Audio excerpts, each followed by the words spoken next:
Muy buenos días, jóvenes. Vamos a hablar ahora de dos temas, abscesos subclínicos y de quistes mesentéricos. Primero empezaremos por abscesos subclínicos.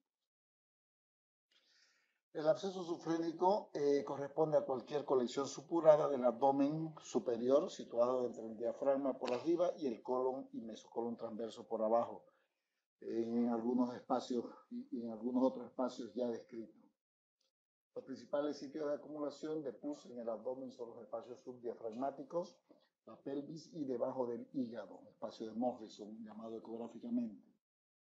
Otros sitios más son los canales paravertebrales y los huecos entre las asas ya adheridas del intestino. Entonces aquí tenemos el espacio subfrénico derecho, subfrénico izquierdo, el espacio paracólico izquierdo, paracólico derecho, el espacio subhepático o espacio de Morrison, llamado también subhepático derecho, ya se llama también la fosa hepatorrenal derecha, ya. Entonces son los lugares, aquí tenemos la parte de la pelvis donde se pueden acumular también las diferentes colecciones líquidas. El espacio subfrénico derecho es un espacio potencial entre el hígado y el diafragma, y los abscesos que se producen en este espacio generalmente son secundarios a la rotura de un absceso hepático, en ocasiones a operaciones del estómago de duodeno. Estos se dividen en primitivos o no quirúrgicos, o sea, donde no ha intervenido no ha habido intervención de un proceso quirúrgico, y las causas que nos pueden producir este tipo de abscesos son las colecistitis aguda, angiocolitis con abscesos miliares, pancreatitis aguda, úlcera péptica perforada, apendicitis aguda, abscesos hepáticos, quistes hidatíricos hepáticos complicados, abscesos esplénicos tíficos. Y los secundarios o posoperatorios, como cirugías hepáticas, lobectomías, colecistectomías, en apendicectomías importantes, sobre todo en las peritonitis, siempre cuando uno hace lavado de la cavidad, ir hacia el espacio subfrénico derecho para lavar esa zona, porque ahí se colecciona pus en las peritonitis, entonces puede darle un absceso subfrénico residual. Cirugía esófago gastrodenal, cirugía intestinal, cuerpos extraños, biopsia por punción, cirugías ginecológicas. Dentro de la clínica es muy probable que los signos y síntomas de un absceso subfrénico derecho sean muy escasos. En algunos casos presenta dolor en la parte superior del abdomen o en la porción más baja del tórax, que a veces se refiere a la espalda o el hombro derecho, a veces es como un dolor, como una punzada bastante grande. Dentro de los síntomas podemos nombrar anorexia, astenia, fiebre, escalofrío, dolor entre la octava y onceava costilla, irradiado hacia el hombro derecho, hipotos, vómitos. Signos clínicos: el compromiso del estado general, puede haber pérdida de peso, taquicardia, dolor y edema en los espacios intercostales correspondientes, dolor y contractura del abdomen superior, ileoparalítico, signos de derrame pleural, signos de atelectasia o neumonitis basal, salida de pus por la herida operatoria o por los drenajes.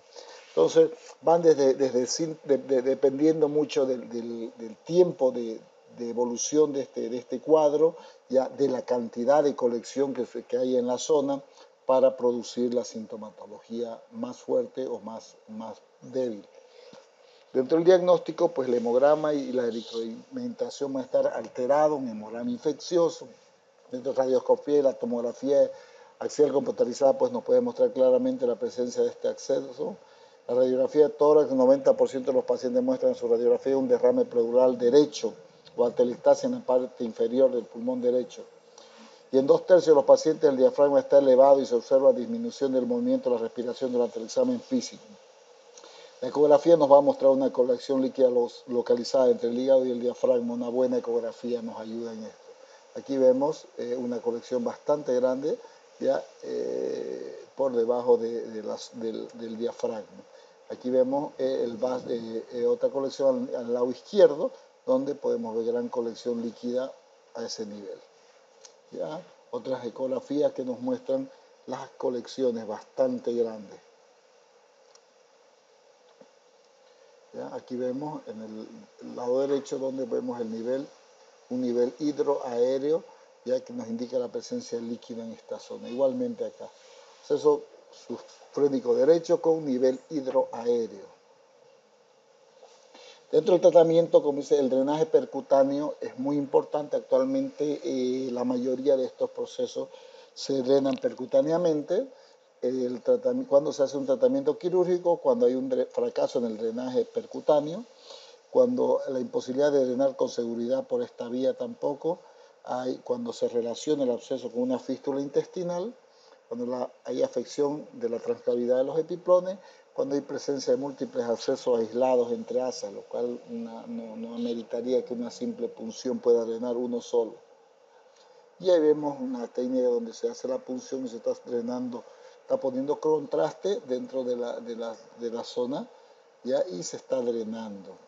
¿Ya? Aquí vemos el hígado y el espacio de Morrison donde se ve la presencia del drenaje en esta zona. Los quistes y tumores del mesenterio es otro tema que hemos adosado a este mismo. ¿Qué es el mesenterio? Son dos hojas peritoneales que fijan las asas intestinales a la pared posterior del abdomen. Entre dichas hojas existen diversos tejidos que pueden derivar lesiones tumorales. ¿Ya? Son raros, ya se han establecido frecuencia de 1 de cada 250.000 pacientes admitidos en un centro. Por lo contrario, los implantes malignos o las metástasis por otro tipo de tumores intraabdominales o pélvicos a los ganglios linfáticos mesentéricos son muy frecuentes. El peritoneo es una cubierta mesotelial que recubre la cavidad, se extiende desde el abdomen a la pelvis. Los epiplones son también repliegues peritoneales. El mayor se extiende desde la curvatura mayor gástrica y duodeno proximal hasta el colon transverso, el omentum mayor. Y vemos ahí una imagen de la parte abdominal donde prácticamente todos los intestinos tienen su mesenterio. Los tumores mesentéricos primarios pueden ser quísticos o sólidos. Los primeros son benignos generalmente, ya, pero los segundos pueden formar neoplasias ya, sólidas benignas, ya, del mesenterio cerca de la raíz del mismo, o tumores benignos sólidos también que tienen mayor tendencia a presentarse en la periferia cerca del intestino. ¿Ya? Entonces, pero también estos tumores pueden ser, como digo, pueden ser benignos y pueden ser malignos, los primarios y secundarios. Los tumores primarios son muy raros, entre estos se encuentran mesoteliomas, solamente se han presentado casos aislados, los neurofibromas únicos o múltiples y los sarcomas, generalmente de crecimiento lento, poco sintomático, se descubre en forma accidental al realizar examen físico del abdomen. Los tumores secundarios o metastásicos, estos son más frecuentes, generalmente secundarios a metástasis de cáncer de otros órganos abdominales, como ser estómago, colon, vías biliares, ovarios, etc. O también de órganos extraabdominales, como el cáncer de mama, que puede sembrar a este nivel. Dentro de los quistes de Piplon, ya en el mesenterio y el retroperitoneo podemos encontrar linfomas cavernosos, quistes gaseosos, quistes dermoides, quistes hidatíricos, quistes de Wolf y quistes quilosos. Y ahí vemos algunas imágenes de algunos tumores bastante grandes, piezas quirúrgicas de liposarcoma, ¿ya? Junto con riñón, aquí está esa estirpado, ¿ya? Entonces, se pueden ver, estos generalmente son el riñón y está el liposarcoma, ya aquí tenemos otra imagen del mismo, bastante grande, ya aquí hay un leiomiosarcoma retroperitoneal también, ya, y la misma cuando estaban haciendo la disección. Una imagen de un gran quiste tomográfica, que no es muy clara. Aquí vemos ya una tumoración localizada a nivel del ángulo de Trace, ya, bastante grande. Dentro de las manifestaciones clínicas, los síntomas son escasos o más bien inexistentes y el tumor se detecta durante la exploración rutinaria. En raras ocasiones presenta síntomas de obstrucción intestinal completa o manifestaciones secundarias a las complicaciones del tumor como torsión, hemorragia o infarto de la masa tumoral. Cuando no se observa obstrucción intestinal o estas complicaciones, el hallazgo es la presencia de una masa intraabdominal insensible, por lo generalmente en la porción inferior derecha del abdomen. El paciente general refiere que haya algo que se mueve ahí adentro, refiere como si hubiese algo que se moviera. Cuando él cambia de posición siente que algo se mueve.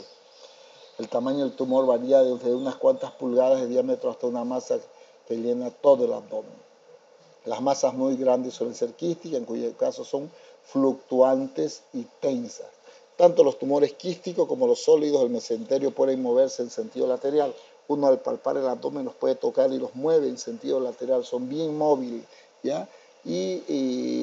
Pero un poco hacia arriba y hacia abajo es un poco más difícil movilizarlos.